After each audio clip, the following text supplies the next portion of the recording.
السلام عليكم، معكم أم نساء كما عودتكم دائما مع الوصفات السهله والاقتصاديه. اليوم جبت لكم وصفه بسوله مسو، يعني بمقادير مضبوطه ويجي يعني صح بسوله مسو كما يقولوا. اللي هنايا عندي 250 غرام تاع المارغرين، تكون بدرجه حراره الغرفه. هنا استعملت البيتخا، ولا تقدري تستعملي الباتور، واللي ما عندهاش كامل تقدر غير بالفوي برك. وشنو لازم تخلطيه مليح. قلت لكم هنا عندنا 250 غرام تاع مارغرين مع 4 هنا درت 3 صفار بيض ماشي 4. 3 صفار بيض يكونوا بدرجة حرارة الغرفة. تاني نزيدوا لهم كاس غير ربع تاع سكر كلاصي مع مغرف تاع لافاني، ونديرهم في البيتخا ولا بالباتور يتخلطوا مليح. من بعد نزيدوا مغرف تاع مبشور الليمون، واللي عندها القارص دير تاني مغرف تاع قارص. وزدت هنايا كمعطر يعني وباش يعطينا اللون الاصفر درت لاغوم تاع القارص. واللي عندها قلت لكم اللي يكون عندها القارص تستغنى على لاغوم هذاك، دير غير مغرف تاع قارص. بعد ما خلطتهم مليح هنايا زدنا 3 مغارف كبار تاع جلجلان كنت حمصته. اللي تحب تطحنوا انايا ما طحنتوش، مع نص كاس تاع مايزينا.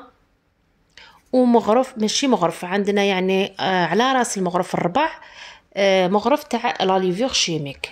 ما نديروش بزاف لاليفور شيميك بيسك يزيد يخمر، يعني يخمر الشكل تاعو يروح لو كان كترو. ونديروا الفرينه هنا سبقني الفيديو. الفرينه انا دات لي تقريبا 3 كيسان ونص تاع فرينه، كل وحده كيفاش تدي لها الفرينه.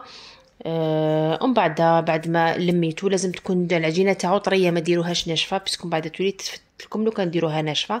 نديروها حربوش. لهنا عندي هذا الطابع، طابع اللي فيها زوج تاع بقلاوه وتاع مقروط. هنايا طبحت به باش يجوني الحبات كامل كيف كيف. نحكمو نطبعوه ونديرو في الفوغ يطيب لنا من التحت برك ومن الفوق ينشف. يعني شوفوا كيفاش يطيب لنا صفر. بعد ما يطيب ويبرد لنا لهنايا عندي شربات. انا درت يعني ماء وسكر. اللي يحب يزيد المزهر يدير المزهر. نغطسوه برك نغطسوه ونخرجوه في الشربات، ما نخلوش بزاف بيسكو هو ديجا راهو طري وراهو هشيش. ونديروه على بابي باش يشرب هذيك يعني يشرب هذيك الشربات الزايده.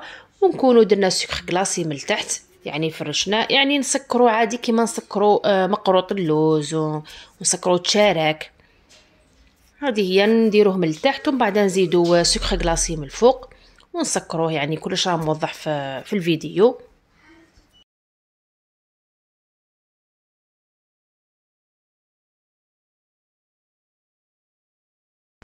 لهنا بعد ما سكرته ما تخلوش يطول في السكر باش ما يشدش طبقه بزاف.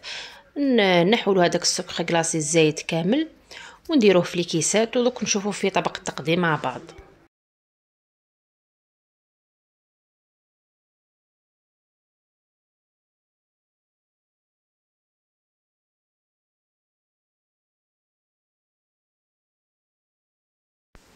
هنا بعد ما نحينا له سكر كلاصي الزايد نزيدو نديرو له نسوبودرو عليه سكر كلاصي من الفوق باش يعطينا منظر شباب. ونديرو في الكيسات اوليك لهنايا في طبق التقديم واجد.